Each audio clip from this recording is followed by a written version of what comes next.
Eh bien, bonjour les spotters et bienvenue dans mon podcast hebdomadaire sur le numérique.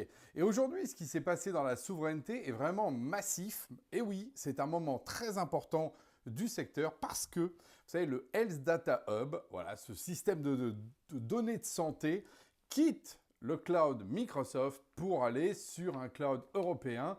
Et c'est même celui français de Scaleway. Voilà, et ça, c'est une super nouvelle qu'on va décortiquer par rapport à ça. Alors, c'est vraiment un acte fondateur pour moi de ce qui se passe aujourd'hui. Mais rappelons-nous, flashback en 2020. Parce qu'en fait, fin 2019, il y a eu cette décision. Et puis, l'information commence un peu à sortir. Et là, c'est le moment où tout bascule. Quand on apprend que le HDH, donc les données de santé des Français, vont basculer chez Microsoft. C'est l'incompréhension totale. Et à ce moment-là, moi, j'ai un coup de fil et des échanges avec des amis dans le monde du numérique, Mathieu Hugues et Raphaël Richard, qui, chacun de leur côté, me disent « Mais t'as vu ça, Alain ?» Mais effectivement, on en tombe dans notre chaise. Et c'est là où, en fait, j'ai contacté aussi, parce que sur LinkedIn était là Pascal Gaillard, je les salue d'ailleurs tous les trois. Et nous voilà, les quatre mousquetaires, à se dire, il faut faire quelque chose, qu'est-ce qu'on fait? Donc, évidemment, on pense tout de suite à faire une tribune, pour éveiller en fait les esprits. Et c'est de là qu'est né Play France, Play Europe, et ce mouvement qui fait que quelques semaines plus tard, on avait déjà plus de 50 signataires dans un article, une tribune, dans la tribune d'ailleurs. Et puis un effet boule de neige qui commence à s'amplifier. C'est à ce moment-là, moi, j'avais écrit un truc qui s'appelait l'appel du 18 juin, où j'avais pastiché le général de Gaulle, l'appel du 18 juin. Et là, en fait, pour réveiller en fait ce sentiment de souveraineté qui devenait vraiment urgent. Et là, on arrive à plus de 300 signataires. Vraiment, le mouvement prend vraiment beaucoup d'ampleur dans les médias, un peu partout. On est invité un peu partout. Et on rencontre des ministres, il y a des discussions dans tous les sens. Et voilà, ça y est, c'est parti, le mouvement de la souveraineté. Et pour moi, c'est à partir de là qu'il y a eu la remontada. Donc, c'est un moment fondateur, à la fois aujourd'hui et à la fois à l'époque, cette histoire de Health Data Hub, que les données de santé. Parce que ce que j'avais bien compris à ce moment-là, c'est qu'effectivement, les données de santé, ça touche les gens. En fait, c'est vrai que moi, je parlais souvent de la souveraineté de manière un peu générale, un peu intellectuelle, on va dire, un peu géopolitique. Et les gens me disaient, oui, oui, t'as raison, mais bon. Voilà. Et quand on a touché les données de santé, là, j'ai senti qu'il y avait un déclic. Et en fait, c'était simplement l'expression, en fait, d'une longue suite de renoncements qui arrivait à ce fameux HDH, avec tous les problèmes qu'on connaît de l'époque, fait sans appel d'offres, etc., etc. Mais justement, je ne vais pas trop revenir là-dessus. Et 6 ans plus tard, c'est quand même la bonne nouvelle. Là, 6 ans plus tard, le vrai enseignement, c'est que le HDH choisit Scaleway. Voilà, la plateforme des données de santé des Français, parce qu'en fait, ça a été d'ailleurs entre-temps francisé. D'ailleurs, c'est nos amis québécois qui vont être contents d'arrêter ça. Parce que c'est vrai qu'on l'appelait le HDH, Health Data Hub, quand justement c'était pour aller sur Microsoft. Donc là, on passe effectivement à la plateforme des données de santé. Voilà, on francise et on choisit d'ailleurs des acteurs français. Et à l'époque, on nous a expliqué, c'est pas possible, c'est pas possible, c'est pas possible, et la guerre du cloud est perdue. Vraiment? Il y a bien que les guerres qu'on perd, c'est celles qu'on ne mène pas. Voilà. Et donc, on l'a menée, cette bataille. On l'a menée, de manière collective, et à commencer par l'industriel, en particulier d'un acteur comme Scaleway, mais je vais y revenir. Et pourquoi 6 ans? Mais 6 ans, c'est long, entre les décisions politiques, les responsables qui étaient à la tête du Health Data Hub, qui ne voulaient pas lâcher. Ils avaient choisi Microsoft, ils ne voulaient pas se déjuger, normal. Le fait qu'on dise c'est pas au niveau. On se rappelle les prises de position, d'ailleurs, je crois que Michel Paulin était à la tête d'OVH Cloud, qui a montré que plusieurs fois, on lui a dit voilà le cahier des charges. On le fait. Ah ben non, on en a un autre plus gros. On le fait. On en a encore un autre plus gros. Ah ben ça, on le fait pas. Oui, mais Microsoft le fait non plus. Ah ben d'accord, voilà. Donc il y a eu cette espèce de jeu un peu compliqué qu'il y a eu avec les acteurs, où en fait, effectivement, on n'arrêtait pas de propager l'idée que c'était pas au niveau, pas sécurisé, etc. Alors qu'en fait, c'était sans doute pas si vrai que ça à l'époque. Alors après, peut-être qu'on n'était pas aussi près, mais la question aussi, c'était, fallait-il pas investir dès l'époque où on aurait gagné 6 ans? Mais bon. Parce que 6 ans, c'est long quand même. 6 ans, c'est long, si on se rappelle de ça. Moi, je me dis, enfin, une bataille gagnée.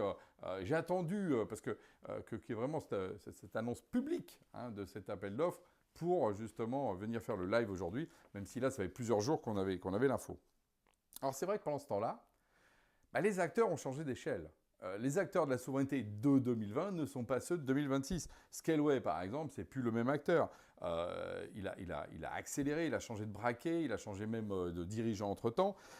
Et effectivement, non seulement aujourd'hui, il a des investissements massifs, mais il gagne des contrats. Et dans la même semaine, nos amis de Scaleway gagnent donc le Health Data Hub, mais en même temps, ils gagnent aussi, ils sont un des 4 attributaires, vous savez, j'en ai parlé là, de la Commission européenne qui a choisi 4 cloudistes européens pour justement sortir aussi des GAFAM les agences de la Commission européenne, ce qui est une très bonne chose. Donc vraiment, alors là, c'est la semaine de Scaleway. Voilà, donc... Et les acteurs ont changé d'échelle. Si on reprend par exemple sur cet appel d'offres, je vais dézoomer, puis je reviendrai sur Scaleway après, c'est que on est en train de vraiment changer de catégorie. Là, c'est des commandes concrètes sur des usages de tous les jours. La Commission européenne, je rappelle, c'est 180 millions d'euros qui est mis sur... Donc il y a Scaleway, nos amis de Deep aussi, les luxembourgeois qui sont associés avec Clever. Là aussi, des Clever qu'on connaît très très bien à Genspot, parce qu'ils sont dans le consortium Collabnex, vous savez, celui qu'on a construit pour faire justement une alternative à 365. Donc on voit que les industriels se mettent ensemble. Quand vous commencez à regarder le paysage, c'est vrai que là, on a un Scaleway sur lequel d'ailleurs Genspot tourne également, je tiens à le dire aussi. Scaleway, on a donc Clever Cloud qui est pris aussi par la Commission européenne, OVH avec sa stratégie OPCP. Après, on a d'autres acteurs comme Cloud Temple qui sont aussi très très solides. Évidemment, nos amis d'Outscale et les Allemands de Stackit. C'est-à-dire qu'on a aussi des Allemands qui sont assez puissants. Et puis des modèles hybrides, parce qu'à partir du moment où on ouvre le jeu, et si justement on n'est pas dans une logique de fermer le jeu, eh ben, typiquement, il y a également une solution comme Sens qui permet de faire rentrer un peu de Google dans une logique un peu de souveraineté par Thales qui le cadre dans un cadre justement sécurisé. Donc, on ne remplace pas une dépendance, par exemple à Microsoft, par une autre. Non, on dépend par un écosystème. Parce que là, ça s'ouvre le jeu. Il y avait plusieurs qui ont répondu à l'appel d'offres et je pense qu'ils auraient pu chacun répondre. Ça aussi, c'est sain, c'est la concurrence. Les autres qui ont perdu, je pense qu'évidemment, ils sont un peu tristes là sur le Edge Data, mais ça montre qu'ils étaient en capacité aussi de répondre. Ils n'ont pas été éliminés parce qu'ils ne peuvent pas le faire. Ils ont été éliminés parce qu'ils étaient peut-être un peu plus chers, moins scalables, et qu'ils n'ont pas apporté les mêmes garanties. Enfin voilà, ça s'appelle une compétition qui est saine dans un écosystème. Voilà. Alors pourquoi Scaleway quand même? Petit focus sur Scaleway. Probablement aussi parce que c'est celui qui a la trajectoire cloud la plus, je l'appelle clean, très software driven. Alors moi, qui suis très software, c'est ceux qui ont le plus, depuis le départ, considéré que le cloud, c'était d'abord du software, pas forcément du hardware. Et d'ailleurs, la première décision, après, ça a été de changer un peu cette accélération là depuis l'arrivée donc, du nouveau PDG, président, que je salue, Damien Lucas. J'étais avec lui là, au Rencontre nationale de Strasbourg et il me racontait un peu effectivement ces enjeux de croissance parce qu'effectivement ils sont sur des investissements massifs mais qui permettent justement de répondre à ces enjeux. Donc mention spéciale quand même à cette accélération de Scaleway. D'abord Yann Lechel qui a été son président pendant quelques années, qui a construit une trajectoire, et Damien Lucas qui vient de l'accélérer, et là en démontrant par les commandes que vraiment là, cette stratégie était payante. Donc bravo à eux.